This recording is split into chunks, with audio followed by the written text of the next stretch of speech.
I came for the yoga booty and I stayed for the inner peace. Yep, I said it. I came to the yoga practice for the physical nature of it. I like the challenge. I like the intensity of it. I like how I felt after.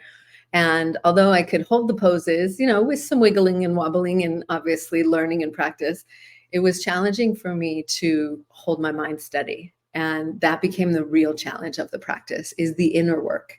And one of the masters that brought yoga from India over to the West, BKS Iyengar, you maybe have heard of Iyengar yoga. He's the creator of that.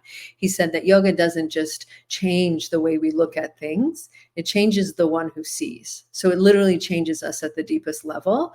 And so if you find yourself in a period of wiggling and wobbling right now, like maybe you've experienced when you're doing yoga and you're standing on one foot and you're like, whoa, and you forget that you're on a rock hurtling through space and you're questioning, why you can't seem to hold still and everyone else in the class looks like a pristine, elegant statue. And you're like, what is happening? If you find yourself in that, whether literally on the yoga mat, which of course it'll be applicable for that, but maybe in a time in your life when you're going through a transition, a transformation, an upheaval, maybe a breakup, a loss, grieving, maybe, recovering from a disappointment, maybe shifting gears in your relationship, in your business, what have you. I wanted to share some of the teachings from the yoga practice that you maybe have heard, outright from your teacher if they include these deeper levels to the practice beyond the asana or the physical, or maybe you've inadvertently heard them, or maybe you've heard me share them if we've done yoga together, or maybe you've read it in my book, maybe, who knows. But what I wanted to do was be able to share these with you in a way that hopefully will give you some other tools to navigate that wiggly wobbly transformational moment if you find yourself in that, right? And if you're not, it's always just good to be learning, right? Because these are literally ancient tools that are applicable in many different situations, especially ones that are challenging, right? Much like standing on one foot on a rock hurtling through space, but also, maybe just changing things in your relationship or whatever, who knows, right?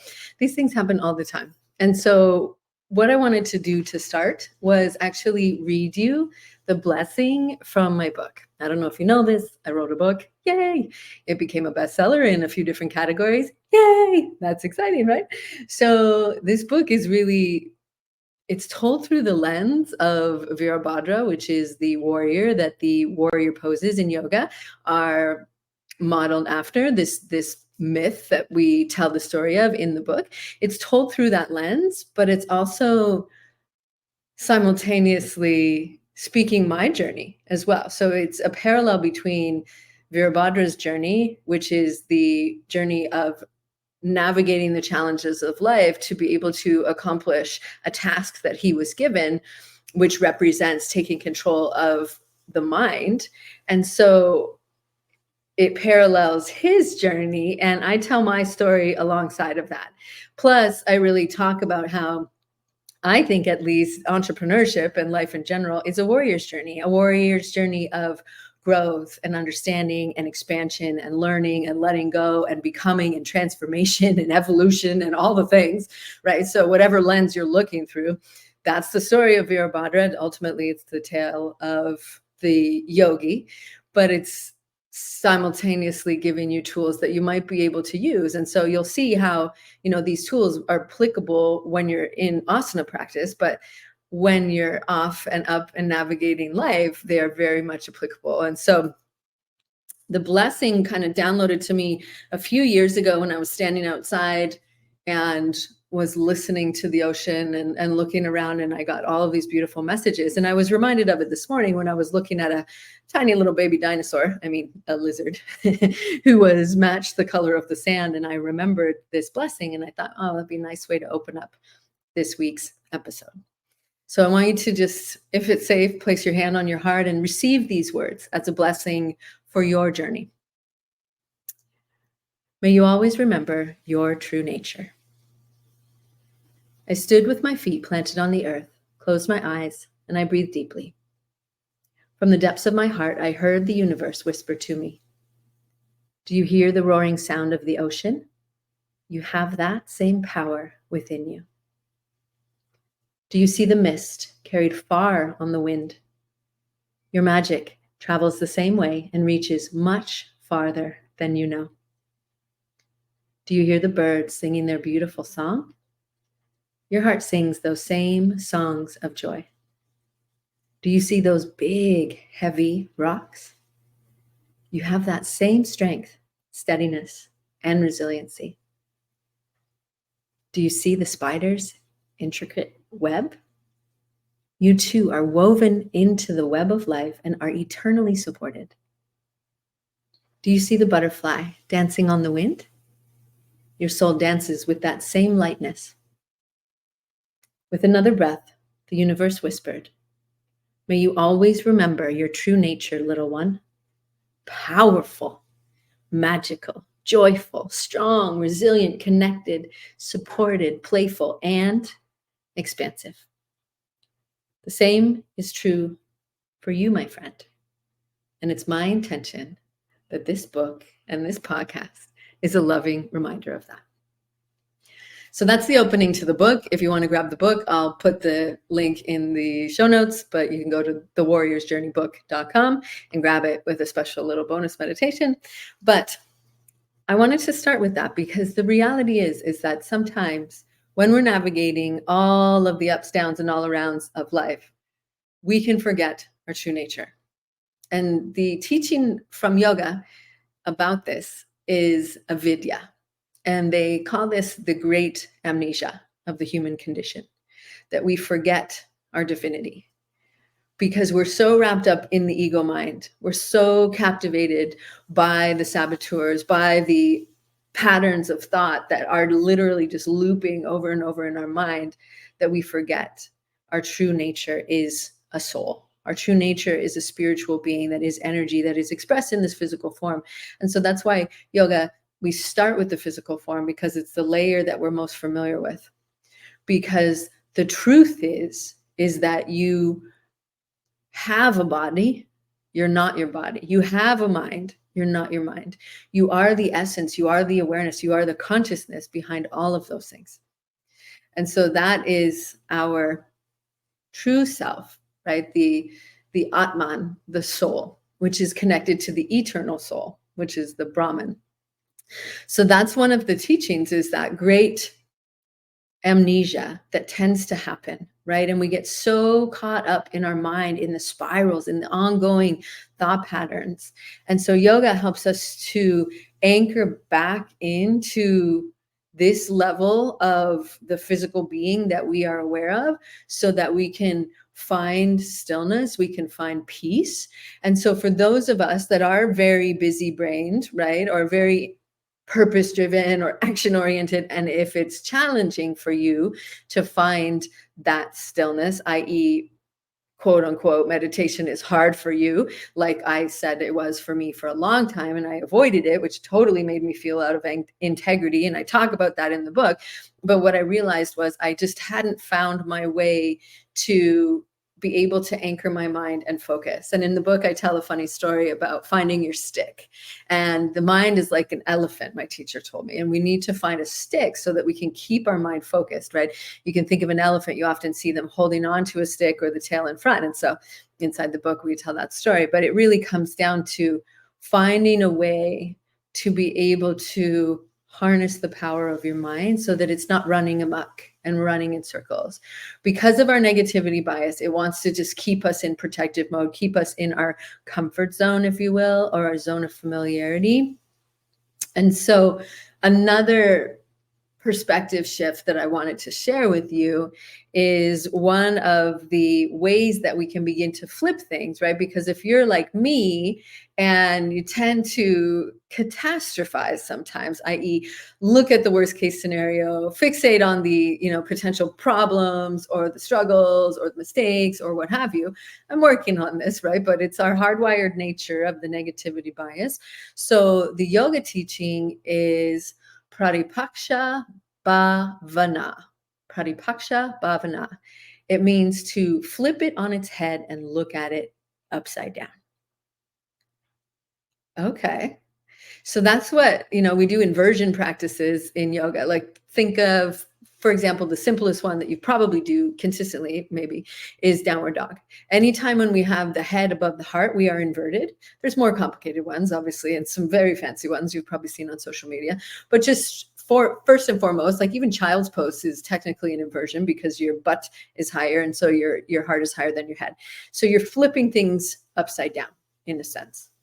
So that's some way that you can begin to shift things, because what it's doing there is it's just giving you a completely different perspective, right? And to help you with that, why not take a power pause and literally go upside down in some fashion, right? You can even just scoot your butt up to the wall, put your legs on the wall, and lay your torso on the ground, and essentially you're doing an inversion. You lift your butt up with a pillow underneath your butt, and you are doing even more an inversion. So you're just giving yourself to take a different view, right? Because when we're under stress, we tend to narrow our focus, right? Because this is what happens physiologically. We narrow our focus and we get really dialed into something, and it's hard for us to see options, opportunities, other perspectives. So how can you flip it on its head? Because this is where we can begin to understand and remember that there's a field of infinite possibilities. But when we play worst case scenario, we're fixating on one, which is more than likely not the one you want.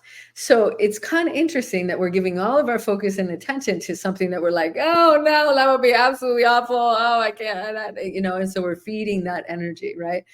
And so from the field of infinite possibilities, when we flip things upside down and we start to just get curious, right? You're using your capacity for imagination in a different way, likely a more light, playful, productive sort of way.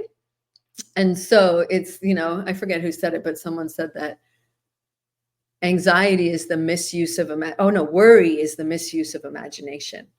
And so how can we use our imagination to your benefit, to your vision, to your goals, to your expansion, right? So flip it on its head and take a different view. Pratipaksha Bhavana. And then the other way to take one of the really potent yoga sutras. So that was a yoga sutra. So it's like a little nugget of yoga philosophy. So we take that, and how can we begin to use that, right? So when you go upside down, you're taking a different view. So another one that I think is really important and is really foundational for your asana practice, your physical practice of yoga, is that in every posture, we have both structure, we have the stability, we have the strength, and we also have softness. We also have spaciousness. We also have surrender. We also have a letting go. And so when it comes to those periods of wiggles and wobbles and transformation, when we hold on really tight and we're trying really hard to do something, we can create our own wave of resistance and challenge. Right? You maybe have noticed when you're in a pose and you're trying really hard to do it, everything gets really rigid and we kind of close ourselves down and we contract. And so if you have flipped things upside down, you're taking a different view, or if you're just pausing to recognize, okay, where am I holding on really tight because I just don't want to let go here? Can you notice that when we are clenching, when your fists are clenched and you're holding on to something, the resistance and the tension that brings through your entire being, not just your arms, but your entire being, if you attune to the subtlety of it.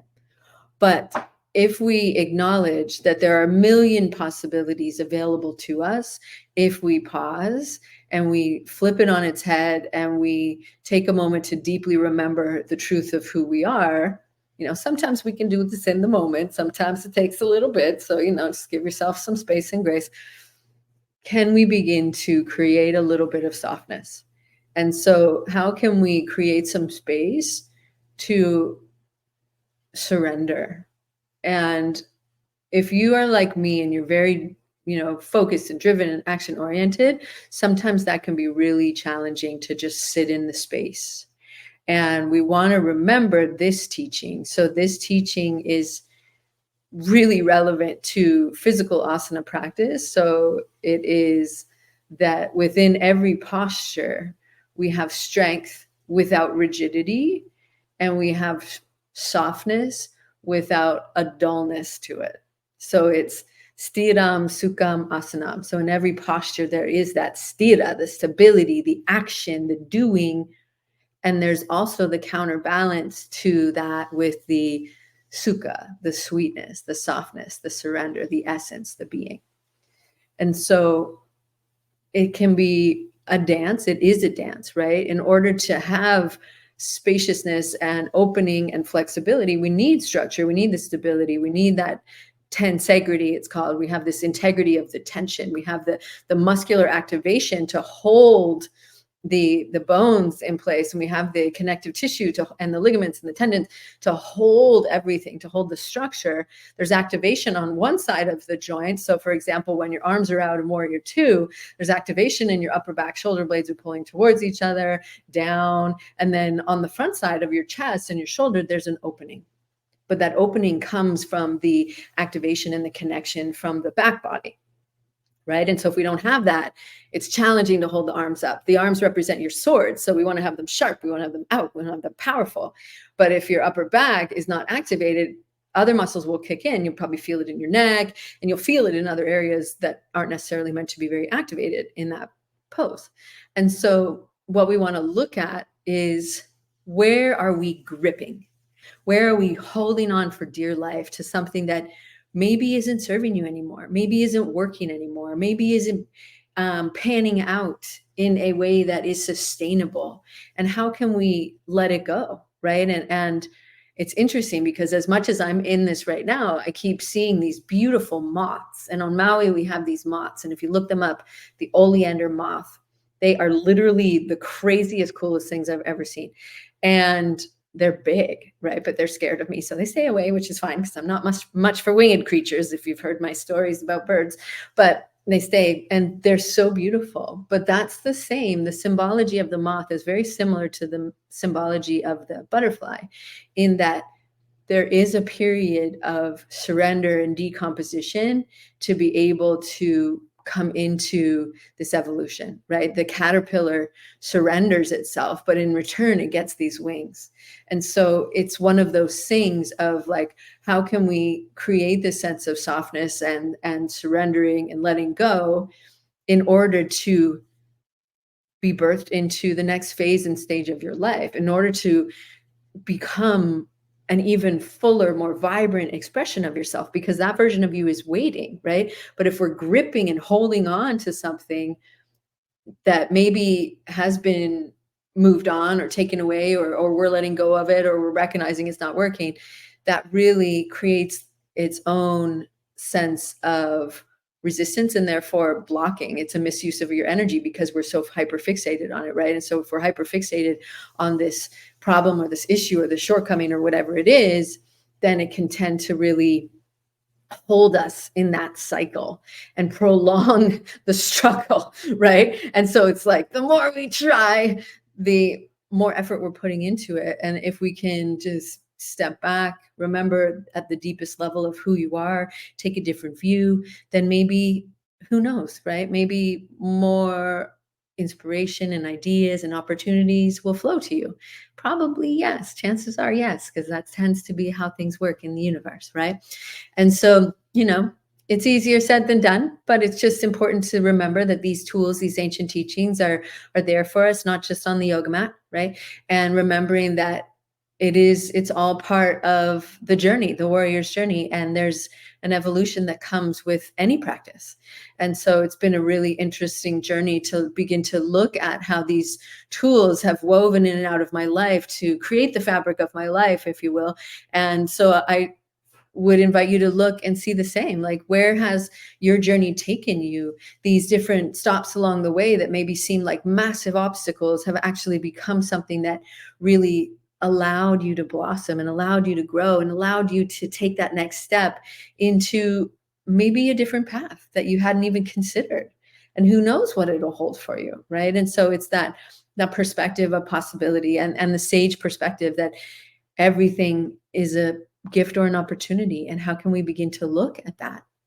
And so really just sitting back and taking a look at how things are unfolding for you and really honoring that and honoring the wisdom, honoring the growth, and honoring the way that you are showing up for yourself. And so that's really been quite a journey for me, and it's been an interesting evolution, and it's really come to a beautiful realization of how the many things and the many things I've created along the way and the many experiences I've had have really led to where I am at right now, and sort of circling back to something that's been really foundational for me along my journey, which is my morning routine. And I've been teaching this for quite some time, and you've probably heard that before. We've talked about, how everyone has a morning routine, just how meaningful is it, and how it's foundational for how you show up for yourself, and how you are able to really anchor that in with intention and really start the day from that place of purpose and power and presence as the purposeful powerhouse that you truly are.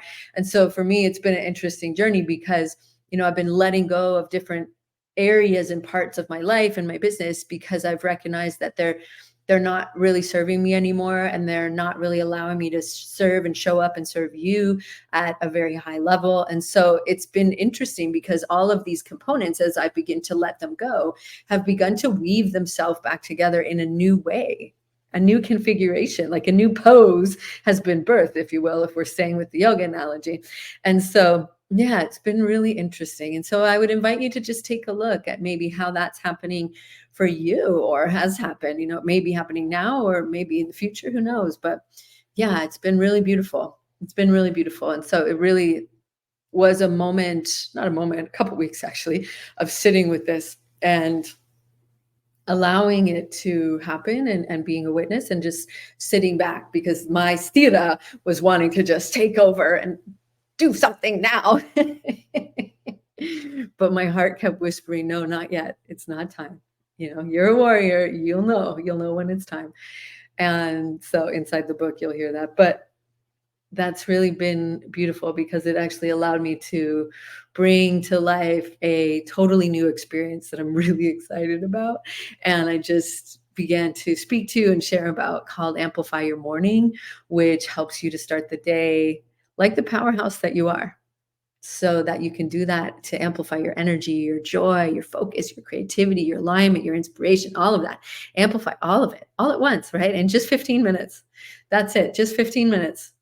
And so I'm so excited because I know how impactful and I know how foundational these tools are when you have them integrated and laid out for you in a way that really serves and supports you, in a way that helps you get out of self-care overwhelm and step out of anxiety overdrive, to be able to really keep your energy aligned, to be able to achieve your goals without exhausting yourself, to be able to prioritize your health and happiness in a way that really serves you as the multi-layered being that you are, as well as serves your goals and your vision. And so, yeah, I'm really excited about Amplify Your Morning. And so I'll put the link if you want to take a peek at it.